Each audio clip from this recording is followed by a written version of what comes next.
sabem uma melhor maneira de resolver isso. E pode ser que a rescisão tenha sido o melhor caminho para ambos, o que não apaga realmente a questão nada nenhuma sobre a idolatria, a importância do Marcelo, desse retorno para ele, dele aqui para com o Fluminense, para conquistar o título e tudo que ele fez e representa, que tem uma admiração gigante, acho que tem que ter um respeito e às vezes fica saindo algumas notícias que a gente nunca sabe se é verdade, mas vai se encaminhando para esse final de carreira, vamos dizer. Mas ele é um cara realmente que marcou algo muito grande assim, no futebol, não é à toa que o CT se chama Marcelo. E eu torço para a felicidade, naturalmente, dele, que o Fluminense ele siga também o seu caminho, se é assim que ficou resolvido. E isso aqui é mais um dos assuntos para a gente discutir hoje. Falaremos, claro, traremos as informações, né, sobre o que aconteceu entre a noite de ontem e amanhã desse sábado, quando o Fluminense comunicou oficialmente a rescisão de contrato do Marcelo. Temos, inclusive, aqui atrás dos nossos colegas os resultados desta rodada, que começou ontem, da 32ª rodada, esse empate entre Fluminense e Grêmio 2-2. Bragantino e Cuiabá, hoje mais cedo, empataram em 0-0. E agora há pouco, Vitória venceu o Atlético Paranaense fora de casa, além da vitória também do Fortaleza por 3-0. E, ó, aqui atrás de mim, ó, essa zona de rebaixamento. Essa zona é bastante disputada nesse momento da tabela. Boa noite, meu amigo. Boa noite, Camila. Boa noite, Alex. Eu brinco que o grande objetivo dos clubes, de muitos clubes que disputam o brasileiro, é ficar longe do apresentador do troca de passe. Porque, em geral, a parte de baixo da tabela está bem atrás de quem apresenta a troca de passe. É o apresentador ou a apresentadora. Se você estiver aqui, ó, atrás, na câmera 1, problema. É a zona de risco. Problema pra você, porque, ó, Atlético Paranaense, Juventude, Aí Cuiabá. você pode ver que nessa fechada só pega realmente os 4 últimos. Nesse momento dessa 32ª rodada, com os jogos já disputados, o Atlético Paranaense permanece na zona de rebaixamento. O Bragantino, com o empate mais cedo com o Cuiabá, conseguiu deixar a zona de rebaixamento, mas teremos ainda outros jogos na próxima segunda-feira, lembrando que amanhã é dia de decisão da Copa do Brasil. Vamos saber, então, mais informações desse jogo que acabou agora há pouco, a vitória do Fortaleza fora de casa contra o Juventude por 3-0. Juventude, ó, que tá nessa zona de rebaixamento, tá atrás da apresentadora, tá no Z4 do Campeonato Brasileiro. Cleiton Carvalho e Marcelo Raed participaram da transmissão no Premier e chegam agora aqui no Troca de Passes para falar um pouquinho dessa partida, né, Cleiton? Que no primeiro tempo, quem começou assistindo esse primeiro tempo não imaginaria um placar tão elástico pro Fortaleza, mas um time sempre do Vojvoda muito forte, né, meu amigo? Boa noite. Tudo bem, Camila? Boa noite pra você, boa noite, Mansur, boa noite, Alex. E agora quem tá atrás é da apresentadora, viu? É o Lion, que deu um verdadeiro show. E, curiosamente, esse placar começou a ser construído nos acréscimos do primeiro tempo. Foi quando o Fortaleza fez os seus 2 primeiros gols e depois, no segundo tempo, fechou o placar. Tô aqui com o Marcelo Raed, a gente contou a história desse jogo. Tudo bem, Raed? Mais uma vez, um show do Fortaleza. Juventude até conseguiu equilibrar as ações, até que os acréscimos do primeiro tempo vieram e depois o Lion comandou tudo. Vou primeiro começar dando boa noite aí pra mesa, Cami, Mansur, Alex, saudade inclusive de vocês. Enquanto a gente vai mostrar aqui os melhores momentos, a gente pode bater um papo todo mundo junto, pode ser, gente? Porque assim, o jogo começou com o Fortaleza botando muita pressão, o Moisés por dentro, mais uma vez do lado do Lucero, fazendo um jogo de muita intensidade ali perto do gol por dentro mesmo, ali uma dupla de ataque. Só que aí o Juventude conseguiu acertar o time, principalmente a partir do momento que o Brits teve uma concussão, e aí foi acionado o protocolo de concussão, e aí o jogo ficou morno e equilibrado. Só no final do primeiro tempo, o Juventude começou a ser melhor que o Fortaleza, mas aí nos acréscimos, o Fortaleza praticamente definiu o confronto com 2 gols. Vou abrir pra mesa, tá, gente? Pode ser? Claro, podemos ouvir também Mansur e Alex, porque a gente estava acompanhando também essa partida, Mansur. E é um Fortaleza que a gente mostrou a tabela de classificação agora há pouco. Claro que a disputa está muito apertada entre Botafogo e Palmeiras, com uma distância até maior de 3 pontos para o Botafogo. Mas o Fortaleza, por exemplo, chega a 60 pontos. Vai incomodando ali, torcendo por um tropeço dos dois. Não dá para tirar o Fortaleza ainda da briga pelo título, né? Matematicamente não dá para tirar. Se tudo correr bem para o Fortaleza na rodada, ele termina a 32ª rodada 4 pontos atrás, com um confronto entre Botafogo e Palmeiras. Sim. Em que, eventualmente, um empate tira 2 pontos dos dois. É evidente que, aconteça o que acontecer de agora até o final do campeonato, a gente tem que olhar para esses 60 pontos do Fortaleza e tirar o chapéu. Porque é o clube nesses anos todos, para a consistência com que esse clube... Porque, gente, o futebol está cada vez mais caro de fazer, cada vez mais as grandes conquistas, especialmente em pontos corridos, elas são quase que monopólio de quem tem muito dinheiro e investimento elevado.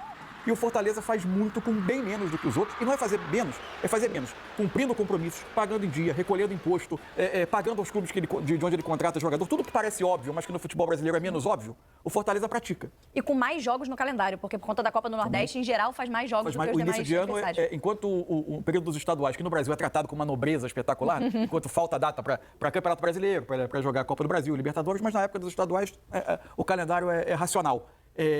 Os clubes do Nordeste, muitos deles têm a questão dos estaduais junto com a Copa do Nordeste, ainda que as fases iniciais dos seus estaduais, muitos tirem o pé, disputem com alguns jogadores, mas tem a fase final, tem o compromisso e a cobrança de ganhar título contra os rivais locais, isso tudo é parte. E o Fortaleza ele é muito consistente, né? Assim, você pode até olhar para essa temporada do Fortaleza e não enxergar o melhor Fortaleza da era Vojvoda, Sim. em termos de um jogo vistoso, mas é um time que conseguiu, em bons momentos do campeonato, ser muito forte defensivamente e ser muito organizado para o jogo de ataque direto, para ataque rápido. para resolver as jogadas em poucos toques. E o que me chamou a atenção hoje, logo minutos depois do João Ricardo fazer uma sequência de 2 defesas espetaculares que podiam dar ao jogo uma outra cara, o Juventude, que jogava em casa e precisava muito do resultado, ele consegue tomar 2 gols praticamente iguais, né?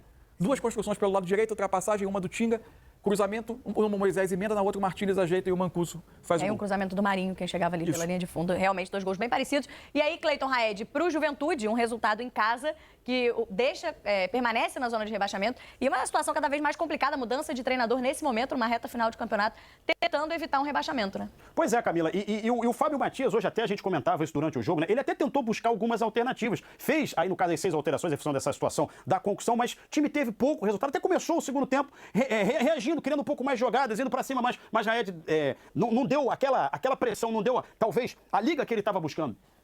Olhando aqui por alto o jogo de hoje, o Juventude teve 30 minutos muito bons.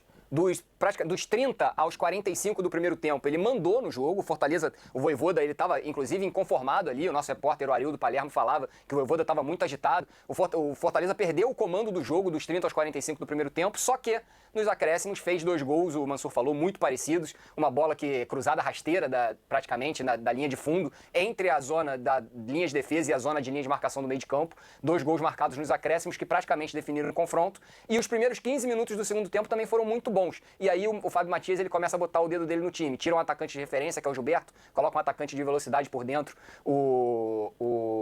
fugiu o nome, não é o Edson, Eric Farias, isso, o homônimo do nosso comentarista. Ficou com Lucas Barbosa pela direita, Edson Carioca pela esquerda, Eric Farias por dentro. Só que aí toma o terceiro gol do Fortaleza e não consegue reverter a situação. Mesmo com 6 substituições. Teve o lance curioso da concussão, né, do Brits, e das 6 substituições para cada lado nessa partida. Foram poucos os casos de concussão no futebol brasileiro nessa temporada. A concussão é uma regra nova no futebol para essa temporada. E o Juventude agora vai receber o Bahia e depois nas outras rodadas terá adversários diretos pela frente. O Grêmio e também o Cuiabá. O Grêmio, claro, está numa situação um pouco melhor fora da zona de rebaixamento, mas também ainda está ali com o fantasma rondando e vai pegar o Cuiabá, que é um adversário que está logo abaixo. Sendo que, do outro lado, Fortaleza vai praticamente disputar um campeonato carioca, né? Porque vai pegar Vasco, Fluminense e Flamengo. Flamengo que, inclusive, está imediatamente abaixo do Fortaleza. Agora, a gente chama atenção também, Camila, Alex, Mansur e Raed, sobre como o Vojvoda tem esse elenco na mão, né? A gente sempre conversa sobre isso, mas ele começou com o Mancuso, que é lateral direito, na lateral esquerda, e também começou com o Brits na zaga. E aí, num momento que o time estava sendo com o jogo imposto pelo Juventude no início do segundo tempo, ele faz uma substituição tirando o Marinho e colocando o Bruno Pacheco. O Bruno Pacheco vai para a lateral esquerda, o Mancuso vai para a lateral direita, ele começa a fazer uma linha defensiva com 5 jogadores, Tinga, Tite e Kusevich ali na zaga, com o Mancuso pela direita e o Bruno Pacheco pela esquerda, e é o momento que o time fica equilibrado, porque o início do segundo tempo foi de imposição do Juventude. E a partir do momento que ele equilibra o time faz o terceiro gol e define o confronto. E aí, Camila, pra gente poder fechar, primeira vitória que o Fortaleza consegue jogando em Caxias do Sul pela Série A do Campeonato Brasileiro. Olha que dado importante, a única vitória que o time havia conseguido até então tinha sido pela Série B, viu? Boa sequência pra vocês, viu? Camila, Mansur, Alex, grande abraço.